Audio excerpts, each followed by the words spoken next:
So welcome back to everyone and बाबू थोड़ा setup कर लिया जाए। सब लोग को good evening, good morning, good afternoon. आज माँ आ जियो जो लोग क्लास 5 में हो, 7 में हो, 9 में हो, बहुत इंटरेस्टिंग और ज़बरदस्त आपको पढ़ाई मिल रहा है भाई। तो थोड़ा लाइक शेयर सब्सक्राइब करिए यार। क्या आप लोग मतलब इंसान हो के क्या कर रहे हैं आप लोग? पूरा चैनल को फैला दीजिए एकदम, पूरा इंडिया में नहीं, पूरा हर एक कॉन्टिनेंट में एक एक आदमी के पास जाना चाहिए। समझे कि नहीं? तब वेरी गुड। चलिए आगे समझते हैं। वेलकम बैक बाबू।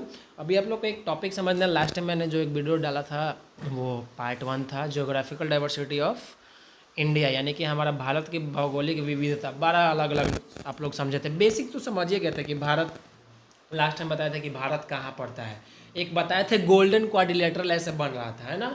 तो ऐसे बताया था कि गोल्डन क्वाड्रिलेटरल बन रहा था। वो चारों पॉइंट जो बताए थे इक्वेटर से, जो हम लोग देख रहे थे कि हमारा भारत कितना डिग्री पे है। तो अब देखे थे कि वो जो आपका ग्लोब था उसको बीच से कटिएगा तो 0 डिग्री इक्वेटर से कट जाता था, है कि नहीं? ये सब चीज़ बताए थे छोटंका, है ना? तो लास्ट टाइम आप लोग को बताए थे ऐसे बॉल वाला। ये देखिए, ये 0 डिग्री इक्वेटर है, बहुत आरामी है ये देखिए 0 डिग्री इक्वेटर, हुई लेके घूम जाइए इसको गोल गोल। तो ये बीच से काट दीजिएगा, ऊपर एकदम स्फीयर जैसा बॉल जैसा दिख रहा है कि नहीं, राउंड में गोल गोल। ठीक है, तो ये हो गया। तो ये लाइन वाला को क्या बोलते हैं हम लोग? जो इक्वेटर कहते हैं, यानी 0 डिग्री इक्वेटर। यहाँ से क्या करता है कि ये इस पूरे स्फीयर को काट देता है यानी कि आधा कर देता है। तो ऊपर वाला नॉर्थर्न हेमिस्फीयर, नीचे वाला साउथर्न, यानी कि ऊपर वाला उत्तरी ध्रुव और नीचे वाला दक्षिणी ध्रुव। हाँ सही, ठीक है। इसके अलावा इधर ईस्टर्न और इधर वेस्टर्न हो जाएगा। ठीक है, समझ में आ गया? तो इसमें बताया था कि एक हाई वाला पॉइंट है, हाई वाला पॉइंट पकड़ के रखता है। ऊपर वाला नॉर्थ पोल और नीचे वाला साउथ पोल, ऊपर वाला नॉर्थ पोल, नीचे वाला साउथ पोल। तो ये पकड़ के रखता है। हम लोग बार बार इसीलिए नॉर्थ पोल और साउथ पोल को हम लोग ज़्यादा प्रेफरेंस देते हैं। इसी के हिसाब से डायरेक्शन भी देखते हैं हम लोग। शॉर्ट्स हम आपको शॉर्ट्स में भी डाल के समझाए हुए हैं, तो आप लोग देख लीजिएगा। अब उसके बाद देखिए, ये समझ गए। अब ऐसे जो लंबा वाला लाइन होता था जिसको लॉन्गिट्यूड कहते थे, और जो लेटा हुआ ऐसा लाइन होता था उसको क्या कहते हैं? लैटिट्यूड। और उसमें बीच में एकदम सीधा लाइन को क्या बोलते हैं? Prime meridian. ठीक है, तो ये सब चीज़ पिछला समझाए थे। और भारत आपको उसमें देखिएगा ग्लोब में, तो भारत आपको किस में दिख जाएगा? किस में दिखेगा? नॉर्थर्न हेमिस्फीयर, ऊपर वाला में दिख जाएगा आपको आराम से। अब देखिए, एक बच्चा पूछ रहा था मेरे को कि ग्लोब और मैप में अंतर क्या है। भाई बड़ा सिंपल है। अब जैसे मान चलिए पीछे जो पेज दिख रहा है, मान चलिए वो मैप है, वो मैप है और ये ग्लोब है। तो भाई वो पेपर वाला जल्दी जल्दी फोल्ड कर सकते हैं, ले जा सकते हैं, मोबाइल में देख सकते हैं, उससे पढ़ सकते हैं, दोस्तों को शेयर कर सकते हैं। उसमें आपका 2 देश के बीच में ये रास्ता भी दिख जाएगा, दूरी भी पता चल जाएगा, मेन मेन सिटीज़ वगैरह भी दिख जाएगा, है कि नहीं? उसमें चीज़ें बड़ा बड़ा करके दिख जाएगा। बट इसमें इसको मतलब देख रहे हैं कितना टफ होगा इसमें समझना। इसके अलावा अब इसको लेके घूमते रहिएगा नहीं ना बाबू। हिल रहा है तो हिलने में बहुत है, तो बच्चा लोग को प्रॉब्लम होगा, तुम प्रॉब्लम करेगा, बच्चा लोग को प्रॉब्लम होगा। मैं चीनी कॉल तो बीबी है, देखिए। समझ गए ना? तो ये हो गया। हाँ, तो इसको ज़्यादा दूर तक नहीं ले जा सकते हैं, है कि नहीं? और इस पर चीज़ों को थोड़ा मतलब समझ रहे हैं, इस पर मेंटेन करना, दिखाना बड़ा टफ होता है, समझ गए? चलिए फिलहाल आगे बढ़ा जाए। अभी आप लोग को लास्ट टाइम जहाँ बताया था उसके जस्ट हम लोग वापस थोड़ा सा, वापस नहीं आगे की ओर बढ़ना है ना। वापस पीछे कहाँ जाओगे? क्लास 7 में पढ़ रहे हो तो क्या 6 में जाओगे गधे? गधा लोग, सुधरो तुम लोग। एक लाइक सब्सक्राइब शेयर नहीं हो रहा है तुम लोग। चलिए देखिए, हिमालय की विशालता को समझना है। हिमालय यानी कि पहाड़ बहुत बड़ा, और मतलब भारत का हिमालय पर्वत किधर है? उत्तर के ओर, यानी कि ऊपर नॉर्थ की ओर है ना? और एक विशाल प्राकृतिक दीवार जिसको प्राचीर की तरह एकदम प्रतीत होता है कि नहीं? वो दीवार की तरह, अगर वो नहीं रहेगा तो पता चले कौन है वो उड़िया देगा इंडिया को पूरा एक के बारे में। समझ में आएगा कि नहीं? हवा वो तेज आए, मान के चलो साइक्लोन आए, अर्थ को एक उड़ा के लेके चल जाएगा, है कि नहीं? तो पहाड़ जो है एक तरह का वॉल का काम करता है, बचा के रखा है हम लोग को। ये लोग गधा लोग जाके अरावली पर्वत टूट रहा है, खनन कर रहा है। चलो देखो 2 नंबर, अगला पॉइंट समझना है कि इसका कुल लंबाई जब आप देखेंगे तो 2500 किलोमीटर तक फैला हुआ है। बाप रे बाप, मतलब भाई बहुत दूर तक फैला है। ठीक है, अब देखो ये पूरा एशिया में 6 गो देश तक ये पहाड़ फैला हुआ है। माउंटेन रेंज समझा रहे हैं, माउंटेन रेंज समझ में आ गया कि नहीं? तो एशिया के 6 देश, भारत बीच में आ गया आपका, उस नेपाल, भूटान, चाइना, इधर पाकिस्तान, अफगानिस्तान, ये पूरा एकदम ऐसे लेके पूरा फैला हुआ है हिमालय का रेंज। समझ में आ गया? 8,000 चोटियाँ, 8,000 पीक्स, चोटी जो लोग चढ़ते हैं कहते हैं कि माउंट एवरेस्ट चढ़ गए, मेडल जीतेंगे, है ना कि ना? बट बहुत दिल से रेस्पेक्ट करते हैं हम लोग, वैसा है कि नहीं? देखिए, तो हिमालय की बहुत सारी चोटियाँ आकाश को छूती हुई लगती हैं वास्तव में, यानी एक्चुअल में बहुत सारी चोटियाँ हैं कि बट इसकी कई चोटियाँ 8,000 मीटर से भी अधिक है, अधिक ऊँची है, यानी कि 8,000 मीटर, समझ रही है? बाप रे बाप, बहुत ऊँचा है रे बाबा। समझ में आ गया? जिनको सामूहिक रूप से यानी कि ग्रुप में 8,000 यानी कि 8,000ers कहते हैं। आप लोग को थोड़ा पिक्चर दिखाते हैं, देखिए कितना जबरदस्त पिक्चर दिखेगा। वाओ, देखिए पिक्चर दिख रहा है, हंस रहा है, देख रहा बाबू?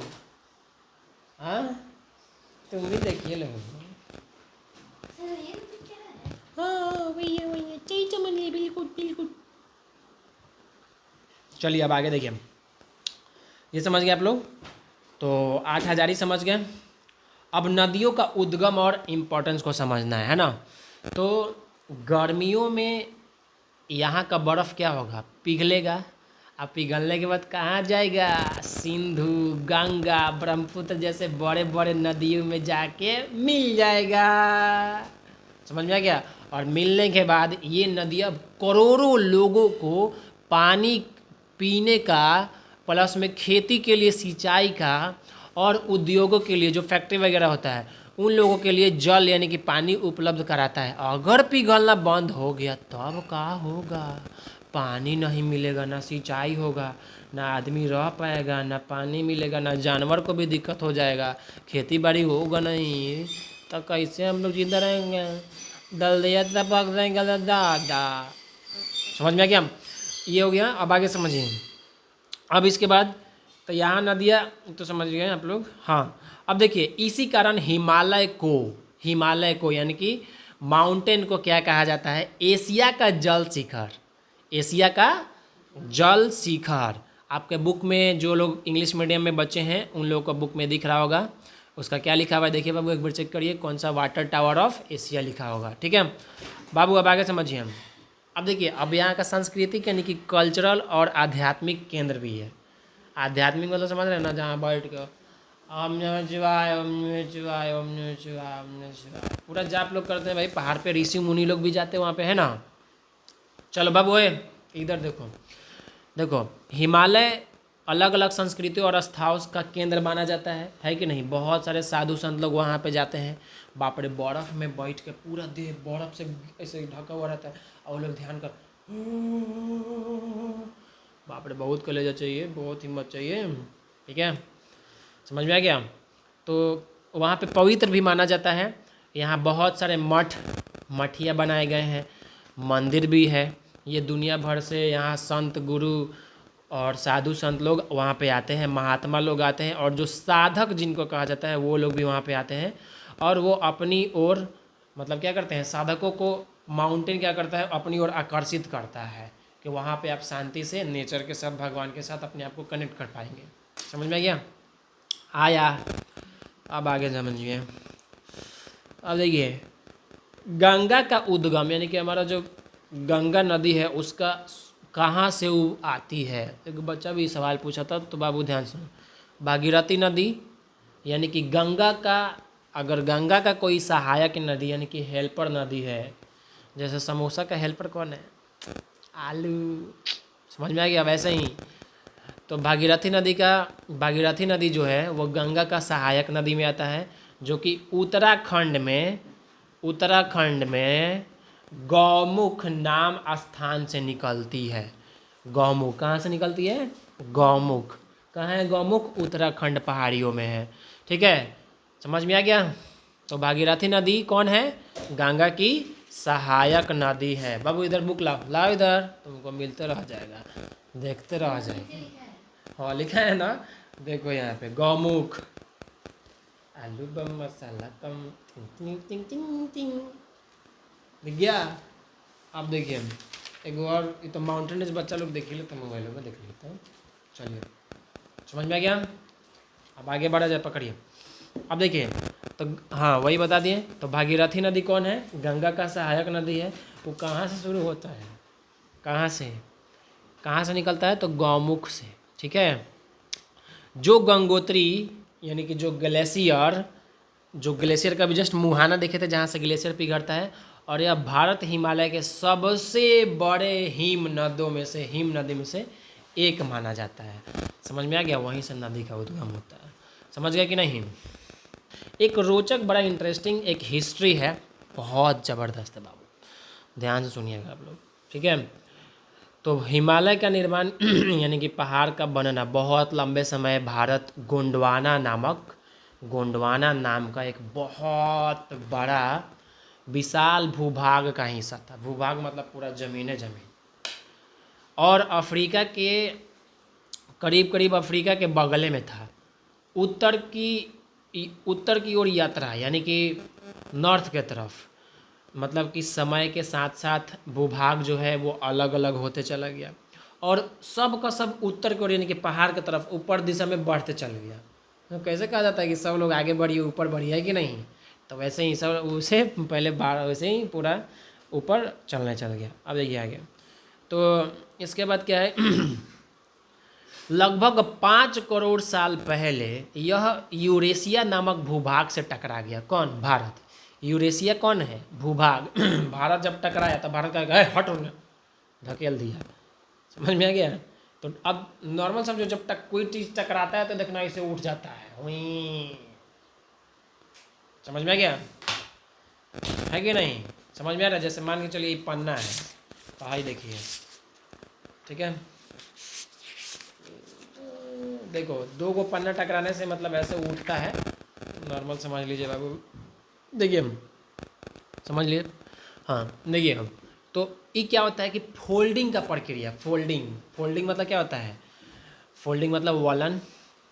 जैसे ही भारतीय भूभाग ने यूरेशिया को ढकेला, अभी जस्ट बोले थे ढकेला था,